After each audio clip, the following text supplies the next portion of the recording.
Assalamualaikum warahmatullahi wabarakatuh. Kembali lagi bersama Sobat Matematik dimanapun berada. Kali ini kita akan mempelajari materi garis dan sudut. Sebelum masuk ke materi, jangan lupa like, komen, dan subscribe-nya ya sobat. Langsung saja kita masuk ke materinya ya sobat. Garis dan sudut. Garis adalah kumpulan titik yang berhimpit dan terhubung secara kontinu. Jadi garis itu terbentuk dari titik-titik yang berhimpit ya sobat. Lalu dia terhubung secara kontinu sehingga dia menghasilkan sebuah garis. Lalu sudut adalah objek geometri yang terbentuk dari dua garis yang bertemu pada satu titik. Jadi ada dua garis, kemudian dia bertemu di satu titik akan membentuk sebuah sudut. Maka ini disebut sudut ya sobat. Gitu. Selanjutnya kita akan mempelajari tentang kedudukan dua buah garis. Yang pertama adalah garis sejajar. Dua buah garis dikatakan sejajar apabila kedua garis tersebut diperpanjang, maka tidak akan bisa saling berpotongan. Contohnya seperti ini sobat. Ada dua garis. Ini kalau keduanya kita perpanjang ke atas, dia tidak akan pernah bertemu sobat. Kita perpanjang ke bawah, dia pun tidak akan pernah bertemu karena saling berjauhan. Nah, ini dinamakan garis sejajar. Biasanya disimbolkan dengan tanda panah sobat seperti ini. Ini namanya garis sejajar. Selanjutnya ada garis berpotongan. Dua garis dikatakan berpotongan apabila memiliki sebuah titik potong atau biasa disebut dengan titik persekutuan. Jadi ada dua garis, dia bertemu dan memiliki satu titik potong. Ini namanya satu ya sobat. Satu titik potong atau satu titik pertemuan, persekutuan. Maka garis tersebut bisa dikatakan berpotongan. Selanjutnya ada garis berhimpit. Dua garis dikatakan berhimpit apabila memiliki setidaknya dua titik potong. Berarti dia harus memiliki lebih dari dua titik potong ya sobat. Seperti arah bentuk jarum jam 12 sobat. Jadi kalau jarum jam 12 itu jarum pendek dan jarum panjang mengarah ke angka 12. Nah, ini dinamakan garis berhimpit sobat. Dan dia memiliki banyak titik potong karena di sini dia berhimpit semua, maka ini adalah titik potong semuanya sobat. Seperti itu. Lanjut kita ke jenis-jenis sudut. Yang pertama ada sudut lancip. Sudut lancip seperti ini bentuknya.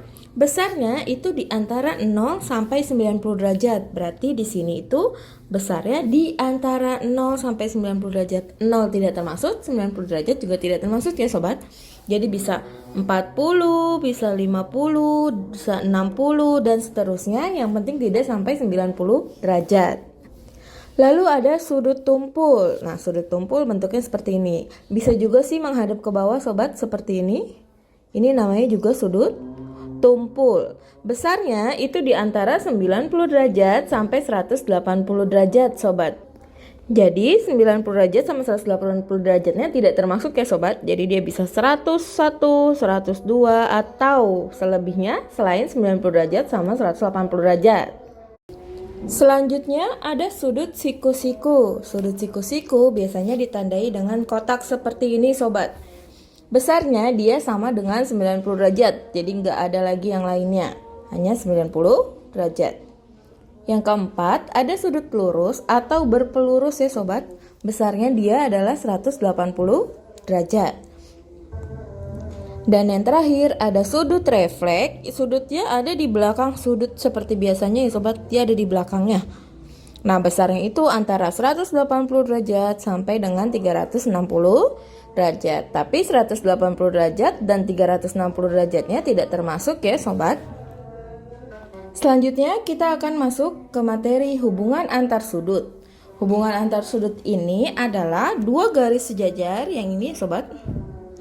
Ini dua garis sejajar dipotong oleh satu garis lurus, maka terbentuk sudut A, B, C, D, E, F, G, H.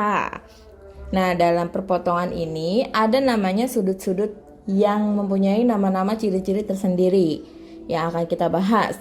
Yang pertama ada sudut sehadap.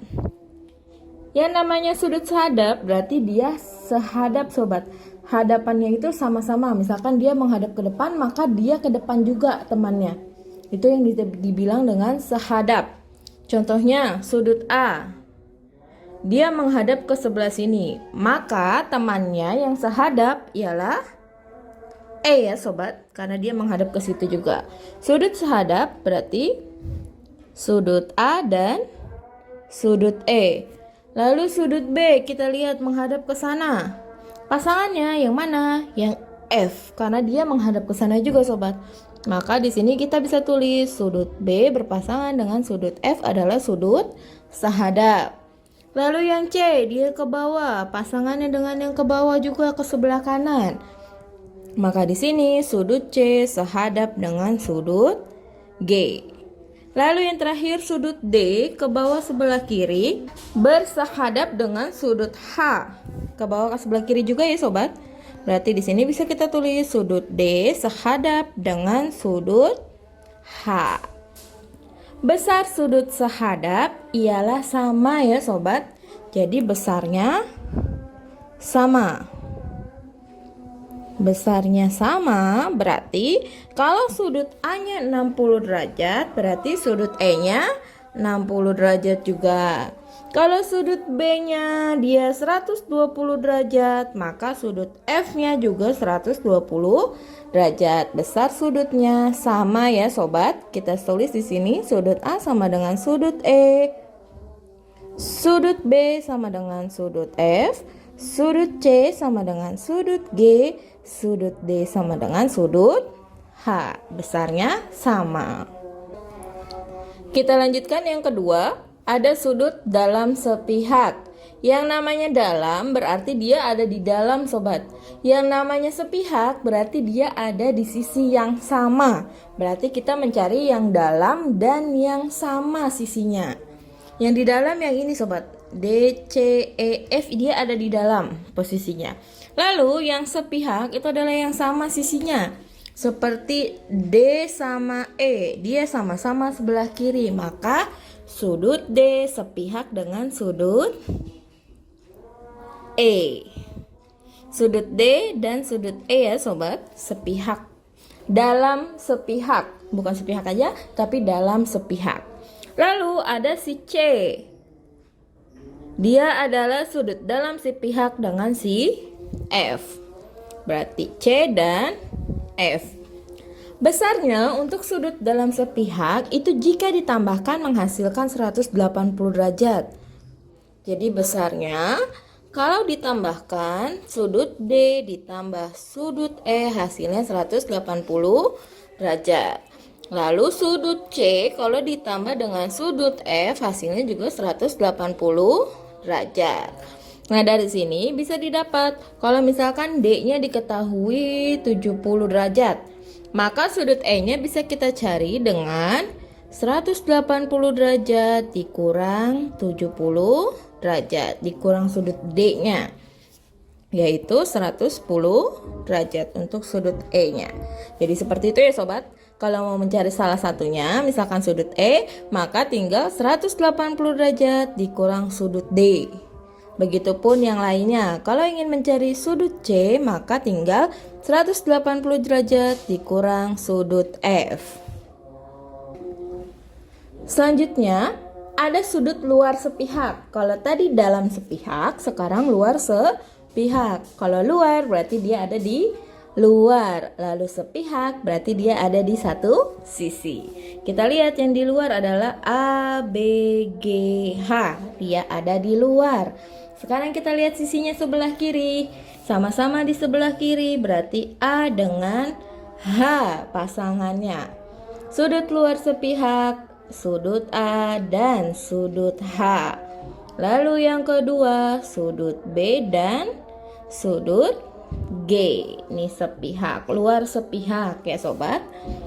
Nah, luar sepihak atau dalam sepihak besarnya sama sobat. Jadi kalau mereka dijumlahkan hasilnya 180 derajat. Jadi sudut A ditambah sudut H 180 derajat atau sudut B ditambah sudut G sama dengan 180 derajat juga. Nah, bagaimana untuk mencari sudut A? Sudut A sama dengan 180 derajat dikurang sudut H. Begitupun sebaliknya ya sobat. Untuk mencari sudut G sama dengan 180 derajat dikurang sudut B, dikurang pasangannya. Oke, selanjutnya ada sudut dalam berseberangan. Kalau tadi sepihak, sekarang berseberangan. Yang ada di dalam ada D, C, E, F.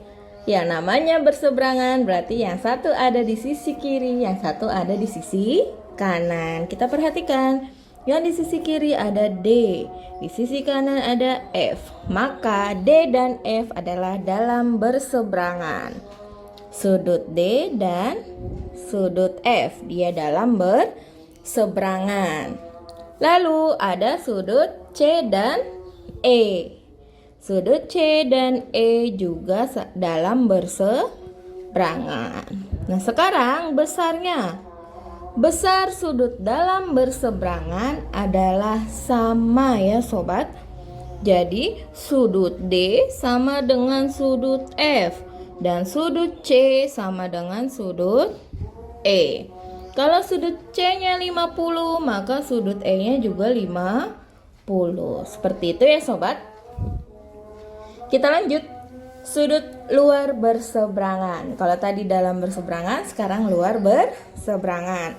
Yang di luar A, B, G, H. Berseberangan berarti yang satu di sisi kiri, yang satu di sisi kanan. Ini ada A, ini ada G. Jadi bukan sama B pasangannya ya sobat. Dia harus yang bawahnya karena dia berseberangan. Berarti di sini A, sudut A dan sudut G. Lalu B dengan H. Jadi bukan B dengan A, G sama H ya sobat. Itu namanya samping-samping yang bukan berseberangan gitu ya sobat. Berarti di sini sudut B dan sudut H. Besarnya berapa? Besarnya ialah sama. Jadi sudut berseberangan besarnya sama. Sudut A sama dengan sudut G, sudut B sama dengan sudut H. Kalau A-nya 120 derajat, maka sudut G-nya adalah 120 derajat juga. Sama ya sobat. Selanjutnya, ada sudut bertolak belakang. Bertolak belakang berarti kan kalau kita menghadap ke depan, teman kita menghadap ke belakang. Itu namanya bertolak belakang. Nah, sekarang sudutnya sobat. A bertolak belakang dengan C, dia belakang-belakangan tuh sobat. Sudut A dengan sudut C, dia bertolak belakang. Ini dan aja ya sobat, biar nggak bingung. Lalu ada B bertolak belakang dengan D. Lalu ada sudut F bertolak belakang dengan sudut H nih sobat. Sudut E bertolak belakang dengan sudut G. Besarnya untuk sudut bertolak belakang adalah sama juga sobat.